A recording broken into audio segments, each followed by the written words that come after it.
はい、YouTube オーノマン TV のオーノマンです。皆さんはメルカリをやってますか？皆さんご存知のメルカリとは、自宅にあるゴミを他人に売りつけられる素晴らしいサービスです。私も昔メルカリをやっていた時が一時期ありましたが、今はやめましたというのが本日のお話になります。私がメルカリを始めたのは2年くらい前でしょうか。私は昔無職時代に血迷って職業訓練校に通っていた時期がありました。そこで使っていたまっさらなテキストを売ったのがメルカリの始まりだったと思います。私の数少ない友人の一人からメルカリをやっていることを聞いて、こいつにできるなら自分にもできるだろうと思って私もメルカリを始めました。私が主に売っていたのは本です。至って普通の本です。先ほど申し上げた職業訓練校で使っていたテキストとか、テキストといっても市販の本なんですけども、それ以外には自己啓発本なども売ったりしていました。私は5年前にこの実家に戻ってきました。その時結構荷物を処分してきたので、売り払うものが家にはあまりないんですよ。話を本に戻しますが、私ね、自己啓発本とか大好き。小説は読みません。なので本屋で買うとしたら自己啓発本とか株式投資の本とか、あとは個人で商売を始めるための本などになります。ただね、本屋でこれはいいと思って買うんですけども、大抵1回読んで終わりという本が大体ですね。身についたかどうかは別として、それなのでそれらの本をメルカリで売却してました。ただ私は1回だけメルカリで本ではない高額商品を売却したことがあります。それは何かというと、こちらの動画でお話しした iPhone 12 mini になります。そしてメルカリでは高額商品の売買をしない方が良いというのが本日の動画の結論になります。ではなぜ私は iPhone を一般的なスマホ買取店舗で売却せずに、その時はメルカリで売ったのかと申しますと、その前に私が使っていた iPhone XS を買取店舗で売却したことを動画にしたら、メルカリの方がもっと高く売れるのにわらわらというようなコメントがあったのを思い出したからです。確か iPhone 12 mini は39,800円か49,800円のどちらかの価格で売れました。いくらで売れたかは昔のことで忘れてしまいましたが、やめたと宣言した今はメルカリのアカウントすらありません。それなので当時の記録が残ってません。ちょっとこれは動画的に失敗したなと今は思ってます。話を戻しますが、 iPhone 12 mini が出品してわずか15分で売れて驚いたことだけは今でも覚えてます。しかし問題はその後です。私は売れた翌日には iPhone 12 mini を発送しました。翌日までに商品を発送するのがオーノゾンのモットーです。メルカリでは発送後の商品の配送状況も確認できますし、いつ商品が届けられたかももちろん確認できます。これまで売却した本の場合、相手に到着した当日もしくは翌日には、届きました、良い取引でした、ありがとうございますというコメントが来るのですが、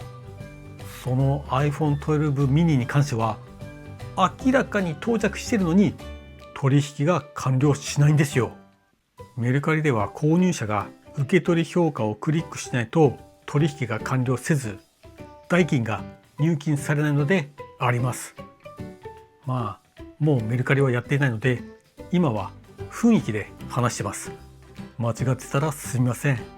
ただし購入者が1週間か10日くらい受け取り評価をしないと強制的に取引が完了して商品代金が入金されます。まあそこまで待てば良いだけの話かもしれませんが、私の頭によぎったのが、その iPhone 12 mini の購入者が頭のおかしいやつだったらどうしようという思いでした。そんな時、私が YouTube で見たのがこちらの動画です。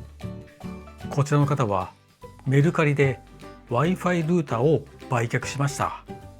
アンテナが出ている、飛び出している、多分上位モデルだと思います。ところが購入者からはアンテナが1本足りないという連絡が入ったのでした。実際はちゃんと商品は発送していたのですが、メルカリでやばいのは、こうしたクレームが発生した場合、対応は当事者同士で行わなければならないということです。本部は関与しないんですよ。この方は結局1月以上その異常者とやり取りして、結局相手は取引のキャンセルをしたのでありました。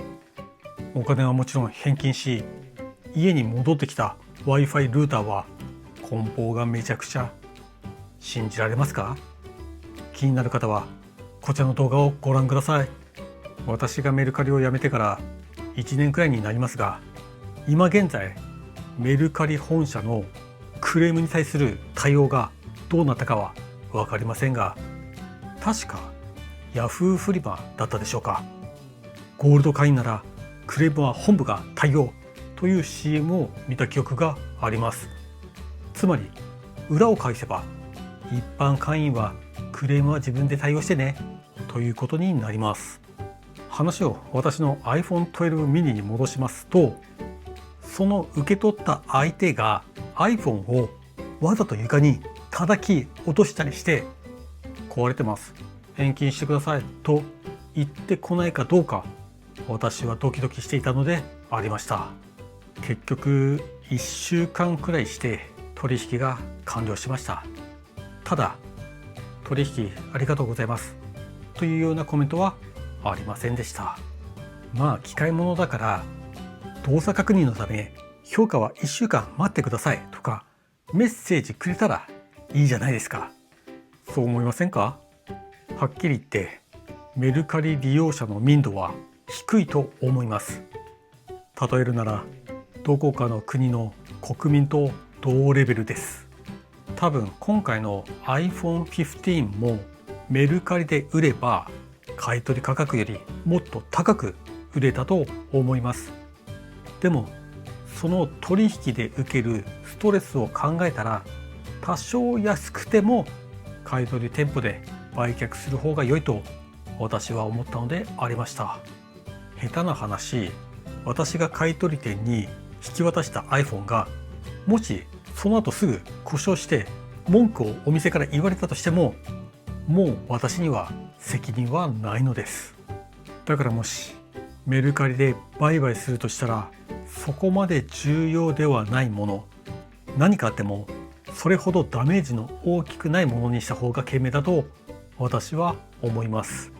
メルカリでは高額商品や精密機械の売買は絶対避けた方が良いと思います。以上が本日の動画の結論になります。ということで本日の動画は以上です。もしこんなメルカリのヤバさを感じてメルカリを辞めた派遣社員に興味のある方はぜひチャンネルの登録をお願いします。それでは皆さん、バイバイ。